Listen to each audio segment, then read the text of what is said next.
આપણા દેશના યશસ્વી પ્રધાનમંત્રી અને ગુજરાતના પ્રણોતા માનનીય મોદીજી હંમેશા પોતાને પ્રધાનમંત્રી તરીકે નહીં પણ પ્રધાન સેવક તરીકે ગણાવે છે અને આપણે જોઈએ છે કે એમના જન્મદિવસથી લઈ ગાંધી જયંતિ સુધીના દરેકે દરેક કાર્યક્રમો એમણે ભારતીય જનતા પાર્ટી તેમજ સરકારના બધા ખાતાઓને સેવા પખવાડિયા તરીકે ઉજવવાનો આદેશ આપ્યો છે અને એના અનુસંધાને સમગ્ર દેશમાં વિવિધ કાર્યક્રમો રક્તદાન કેમ્પ હોય, મેડિકલ ચેકઅપ કેમ્પ હોય, એક પેડ માં કે નામના વૃક્ષારોપણના કાર્યક્રમ હોય કે સરકારની બધી યોજનાના લાભો નાગરિકને આપવાનો આ બધા કાર્યક્રમો દરેક લોકો ભારતીય જનતા પાર્ટીના કાર્યકરો સરકારી એજન્સીઓ NGO કરી રહ્યા છે. આપણા ગુજરાતમાં જ 17 સપ્ટેમ્બરે લગભગ 1 લાખ જેટલી બોટલ એકત્ર થઈ લોકો સેવાની ભાવના સાથે અને માનનીય મોદીજીના કર્તવ્યો સાથે કેવી રીતે જોડાયા એનો આ ઉત્તમ ઉદાહરણ છે. તે જ રીતે પંડિત દીનદયાળ ઉપાધ્યાયજી જેમને ભારતીય જનતા પાર્ટીના અદના સેવક તરીકે એમનું એક જ સૂત્ર હતું કે સરકારના દરેકે દરેક લાભો સામાન્યમાં સામાન્ય નીચામાં નીચા વ્યક્તિ સુધી પહોંચે. એમનો જન્મદિવસ ગઈકાલે ગયો. એમના જન્મદિવસે પણ સ્વચ્છતા અભિયાન કરીને આપણે સમગ્ર દેશમાં જે સ્વચ્છતા ત્યાં પ્રભુતા ગાંધીજીનું જે સૂત્ર હતું એમાં સ્વચ્છતાના લીધે આપણે સ્વસ્થ રહીએ છીએ અને સારું કામ કરવાની ઈચ્છા થાય છે. આવા નાના નાના અનેક કાર્યક્રમો આપીને આમાં સૌથી મહત્વનો કાર્યક્રમ એક હોય તો સ્ટેચ્યુ ઓફ યુનિટી બનાવ્યું ત્યારે એમણે રન ફોર યુનિટી એટલે કે એકતા માટે દોડવાની એક સલાહ આપી હતી. પરંતુ આ વખતે એમના કાર્યક્રમમાં નશામુક્ત ભારત માટે એમણે યુવાનોને દોડવાની પ્રેરણા આપી. આ એક ઉત્તમ ઉદાહરણ છે કે આપણા દેશના યુવાનોની પણ એમને સમગ્ર દેશ નશામુક્ત બને અને આપણે સૌ સ્વદેશી વાપરીએ એવા એમના જે એક આહવાન છે એને જનનાયક તરીકે વધાવી દીધું છે અને એનાથી આપણા દેશને ચોક્કસ આજના આપણા મોદીજીના જન્મદિવસ નિમિત્તે જે સેવા પખવાડિયાનો કાર્યક્રમ ભારતીય જનતા પાર્ટી દ્વારા થઈ રહ્યો છે એ નિમિત્તે પારડી તાલુકા ભાજપ મંડળ દ્વારા આજે સુકેશ ગામે મેડિકલ કેમ્પનું આયોજન કરવામાં આવ્યું હતું. આ કેમ્પમાં આપણા ગુજરાત સરકારના નાણામંત્રી શ્રી કનુભાઈ દેસાઈ સાહેબ, પૂર્વ રાજ્ય કક્ષાના મંત્રી શ્રી જીતુભાઈ ચૌધરી સાહેબ અને તાલુકા પંચાયત પ્રમુખશ્રી અને સંગઠનના હોદ્દેદારો અને મારા સૌ સરપંચ મિત્રો ઉપસ્થિત રહ્યા હતા અને આજુબાજુના ગામથી અનેક દર્દીઓએ ભાગ લીધો. અત્યાર સુધીમાં લગભગ 200 ઉપર જેટલા દર્દીઓએ સારવારનો લાભ લીધો છે અને એમને ફ્રીમાં દવા પણ વિતરણ કરવામાં આવી છે. આપણા ગુજરાત સરકારના નાણામંત્રી શ્રી કનુભાઈ અને ધારાસભ્ય શ્રી જીતુભાઈ, તાલુકા પંચાયત પ્રમુખ, જિલ્લા પંચાયત સદસ્યો, તાલુકા પંચાયત સભ્યો, સરપંચ મિત્રો અને ગ્રામજનો ઉપસ્થિત રહ્યા હતા. આ કેમ્પમાં હાડકાના ડૉક્ટર છે, પછી તાવ, ઉધરસ, શરદી, બાળ રોગ નિષ્ણાત, સ્ત્રી રોગ નિષ્ણાત એવા ડૉક્ટરો આવેલા છે. વેદાંત સહયોગથી આ કેમ્પ કરવામાં આવી રહ્યો છે અને વેદાંત હોસ્પિટલ દ્વારા જ ફ્રી દવા વિતરણનું પણ ચાલી રહ્યું છે.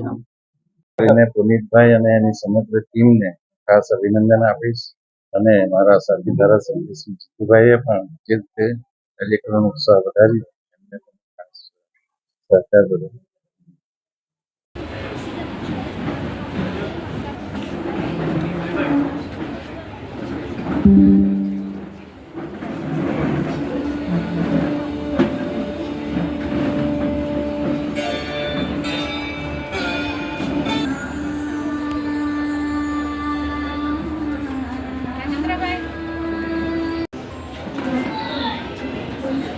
સાથે જ વેદાંત હોસ્પિટલના ડોક્ટર પટેલ, દિલીશભાઈ પટેલ જેઓને વિનંતી છે કે આપ સૌ પણ આ દેવી કાર્યમાં આપ સહભાગી બનશો.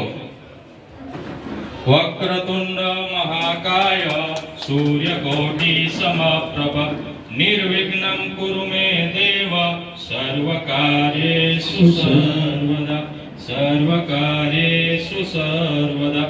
આપણે સૌ આપણા વિસ્તારના ધારાસભ્ય શ્રી અને કેબિનેટ મંત્રી શ્રી કનુભાઈના હસ્તે જ્યારે આ કાર્યક્રમનું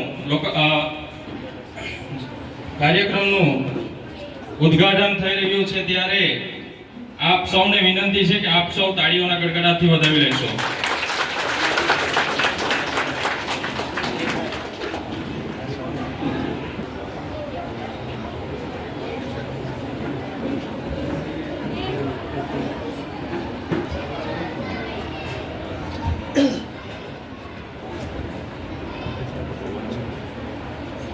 શ્રીઓને વિનંતી છે કે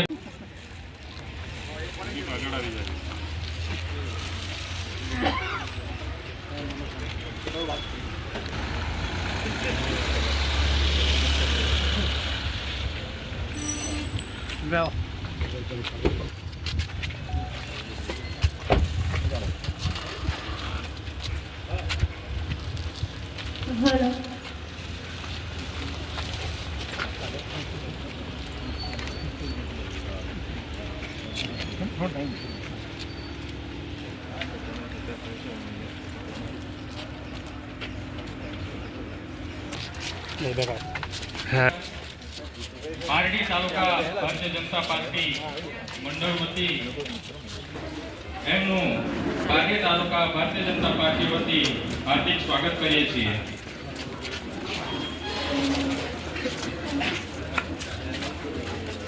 સાથે આપણા કપરાડામાં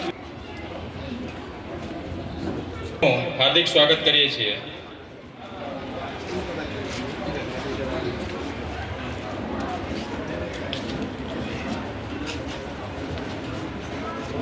આપણા મહેમાન શ્રી અહીં પધારી ચૂક્યા છે. એમને વિનંતી છે કે દીપ પ્રાગટ્ય કરી આ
જ્યાં બતાવ્યું હતું ત્યાં પાછું બતાવ્યું.